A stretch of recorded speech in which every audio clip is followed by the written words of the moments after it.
আসসালামু আলাইকুম এভরিওয়ান। গরুর মাংস রান্নার ক্ষেত্রে কয়েকটি বিষয় লক্ষ্য রাখা খুবই জরুরি। বিশেষ করে রান্না করার পর যদি দেখেন যে মাংসের কালার সুন্দর আসেনি অথবা মাংস সিদ্ধ হয়নি, তাহলে সকল পরিশ্রমই বৃথা। এভাবে রান্না করলে ইনশাআল্লাহ বিভিন্ন অনুষ্ঠানে কিংবা রেস্টুরেন্টে আমরা যে ধরনের মাংসের স্বাদ পেয়ে থাকি ঠিক সেরকমই হবে। এখানে আমি কিছু উপকরণ নিয়েছি গরম মশলা তৈরি করে নেওয়ার জন্য। দেখতেই পাচ্ছেন আমি যে উপকরণগুলো নিয়েছি সেগুলো হচ্ছে জিরা, এলাচ, গোলমরিচ, মেথি, শাহি জিরা, জয়ফল এবং দারচিনি ও তেজপাতা। সুন্দর ফ্লেভারের জন্য হালকা ভেজে গরম মশলা বানিয়ে নেব। এখানে আমি নিয়েছি 1 কেজি পরিমাণ ফ্রেশ গরুর মাংস। মাংসগুলিকে একটি পাতিলে নিয়ে নিচ্ছি। এর মধ্যে দিয়ে দিচ্ছি 2 টেবিল চামচ পরিমাণ আদা বাটা। আদাতে থাকে অ্যান্টি ইনফ্ল্যামেটরি যা প্রদাহ কমায়। দিয়ে দিচ্ছি 1.5 টেবিল চামচ পরিমাণ রসুন বাটা। রসুন রোগ প্রতিরোধ ক্ষমতা ও হজম শক্তি বাড়ায়। আধা কাপ পরিমাণ পেঁয়াজ বাটা দিয়ে দিচ্ছি এর মধ্যে। পেঁয়াজ হৃদরোগ, হজম ও রোগ প্রতিরোধ ক্ষমতা বাড়ায়। লবণ দিয়ে দেব স্বাদ মতো। হালকা স্পাইসি রাখার জন্য দিয়ে দিচ্ছি 1.5 টেবিল চামচ পরিমাণ মরিচ গুঁড়ো।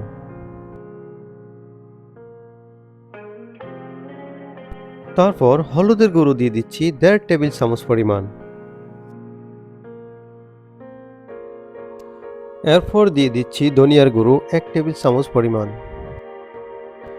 গরম মশলা দিয়ে দিচ্ছি 2 টেবিল চামচ পরিমাণ, যা নিজেই তৈরি করে নিয়েছিলাম অনেকগুলো উপকরণ দিয়ে, সেগুলো অলরেডি ভিডিও শুরুতে দেখানো হয়েছিল। পেঁয়াজ কুচি দিয়ে দিচ্ছি 1 কাপ পরিমাণ। কিছু তেজপাতা দিয়ে দিচ্ছি এর সাথে। দিয়ে দিচ্ছি দারচিনির ঠেঙ্গা সামান্য পরিমাণ এবং দিয়ে দিচ্ছি কয়েকটি এলাচ। আরও দিচ্ছি কয়েকটি লং এবং কয়েকটি রসুনের কোয়া। এবার পরিমাণ মতো তেল অ্যাড করে দিব এর সাথে। এই সবগুলো মশলা ভালোভাবে হাত দিয়ে মেখে নিচ্ছি।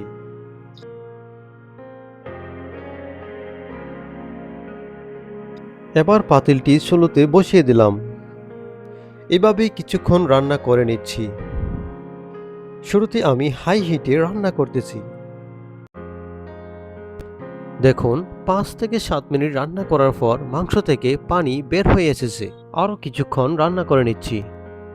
গরুর মাংসে প্রচুর পরিমাণ প্রোটিন থাকে যা পেশি গঠনে সাহায্য করে। আয়রন, এটি শরীরের রক্তে হিমোগ্লোবিন তৈরিতে সাহায্য করে যা রক্ত স্বল্পতা প্রতিরোধ করে। এছাড়াও এতে রয়েছে ভিটামিন বি12 এবং জিঙ্ক যা মস্তিষ্ক এবং রোগ প্রতিরোধ ক্ষমতা বাড়ায়। ফিরে এসেছি প্রায় 10 মিনিট পর। এভাবে বারবার নেড়ে নেড়ে আমি রান্না করেছিলাম। এখন দিয়ে দিচ্ছি পরিমাণ মতো 2 কাপ পানি। এক্ষেত্রে অবশ্যই গরম পানি দিতে হবে মাংসের স্বাদ ধরে রাখার জন্য। এখন আমি দিয়ে দিচ্ছি 1 টেবিল চামচ পরিমাণ ঘি।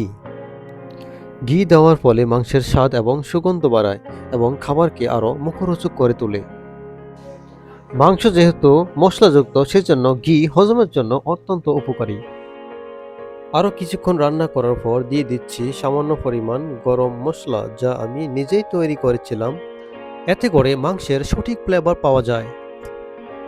আবারও নেড়ে রান্না করে নিচ্ছি কিছুক্ষণের জন্য। যতক্ষণ না পর্যন্ত মাংস সিদ্ধ হয়ে আছে ততক্ষণ পর্যন্ত রান্না করব।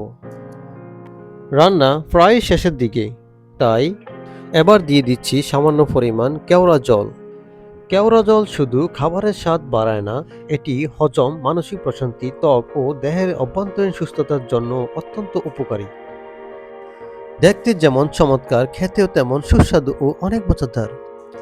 ভিন্ন স্বাদের এই মাংস রেসিপিটি একবার ট্রাই করে দেখুন। যারা আমার এই চ্যানেলটি সাবস্ক্রাইব করে রেখেছেন তাদেরকে অনেক অনেক ধন্যবাদ, এবং যারা আমার এই চ্যানেলে সম্পূর্ণ নতুন তারাও এই চ্যানেলটি সাবস্ক্রাইব করে রাখতে পারেন যেন আরও নতুন নতুন ও মজাদার ভিডিও দেখতে পারেন। এই রেসিপিটি কেমন লাগলো কমেন্টে জানাবেন। ধন্যবাদ।